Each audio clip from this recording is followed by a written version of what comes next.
America के reciprocal tariff से निपटने के लिए भारत नई प्लानिंग में जुट गया है। हालांकि विदेश मंत्री एस जयशंकर ने एक बयान दिया है कि ट्रंप के प्लान से भारत पर कोई बड़ा असर नहीं पड़ेगा, लेकिन आर्थिक विश्लेषक इस बात का अनुमान लगाने में जुटे हैं कि आखिर भारत को रेसिप्रोकल टैरिफ से नुकसान क्यों नहीं होगा। अब विदेश मंत्री के बयान को उद्योग मंत्री पीयूष गोयल की प्लानिंग से जोड़कर देखा जा रहा है। मीडिया रिपोर्ट्स का दावा है कि उद्योग मंत्री पीयूष गोयल वाशिंगटन का दौरा कर सकते हैं और वहां एक बड़ा प्रस्ताव रख सकते हैं। जानकारों की माने तो सरकार अमेरिका के आने वाले ज्यादातर औद्योगिक उत्पादों पर टैरिफ खत्म करने का प्रस्ताव कर सकती है, बशर्ते कि वह भारतीय वस्तुओं पर भी ऐसा ही करे। मतलब भारत भी टैरिफ खत्म करेगा और बदले में अमेरिका को भी टैरिफ शून्य करना होगा। हालांकि कृषि को इस प्रस्ताव से बाहर रखा जा सकता है। आइए इस प्लान को डिटेल में समझते हैं। दरअसल अमेरिकी राष्ट्रपति डोनाल्ड ट्रंप ने चुनाव जीतने के बाद रेसिप्रोकल टैरिफ लगाने की बात कही थी।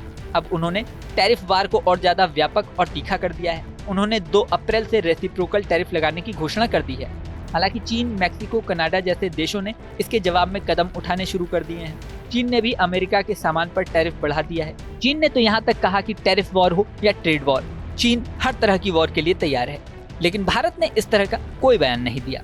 भारत अभी तक इस मुद्दे पर शांत है, बल्कि विदेश मंत्री एस जयशंकर ने कह दिया है कि इससे भारत को फायदा ही होगा। दरअसल रेसिप्रोकल टैरिफ का मतलब है कि जितना टैरिफ भारत लगाता है अब अमेरिका भी उतना ही लगाएगा।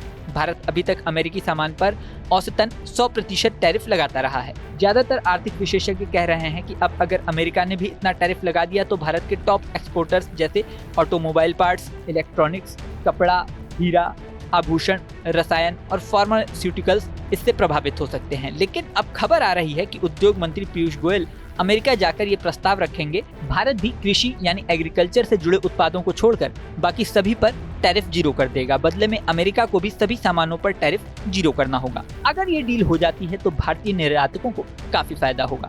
हालांकि ये यहाँ पर महत्वपूर्ण बात है कि 2 अप्रैल की डेडलाइन की वजह से भारत के पास अभी प्लानिंग करने के लिए सिर्फ 1 महीने से भी कम का समय बचा है। वाणिज्य और उद्योग मंत्री पीयूष गोयल इस मुद्दों को सुलझाने के लिए और प्रस्तावित द्विपक्षीय व्यापार समझौते की बातचीत शुरू करने के लिए जल्द ही वाशिंगटन दौरा कर सकते हैं।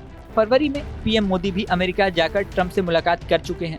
उस मुलाकात में दोनों देशों के बीच व्यापार समझौते पर सहमति बनी थी। पीएम मोदी की अमेरिका यात्रा पर डोनाल्ड ट्रंप ने कहा था कि 2030 तक दोनों देशों के बीच $500 बिलियन व्यावसायिक व्यापार करने का लक्ष्य रखा गया है। इस लक्ष्य को लेकर भी बातचीत हो सकती है और माना जा रहा है कि ऐसे में टैरिफ के मुद्दे पर भारत के पक्ष में कोई बड़ा फैसला हो सकता है। इस वीडियो में फिलहाल इतना ही।